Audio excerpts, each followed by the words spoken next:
Good day everyone! So samahan niyo ako ulit magluto ngayong araw at ngayon ay naisipan ko nga ning magluto ng balatong. So habang nagpapalambot ako ng balatong ay hinanda ko na itong mga ibang ingredients tulad ng sibuyas, bawang at kamatis at meron ding lara.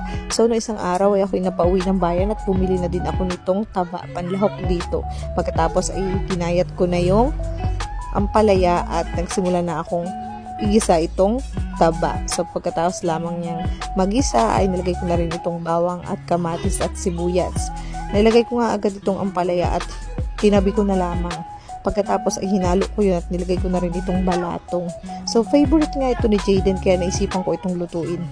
Napasarap nga din yata ang aking luto dahil naparami din ang aming kain. Hindi lamang si Jaden ang sasarapan, pati yung mama at pamangkin ko ay nasarapan din. So ayun lamang. Thank you for watching. Kain po kayo. Bye-bye.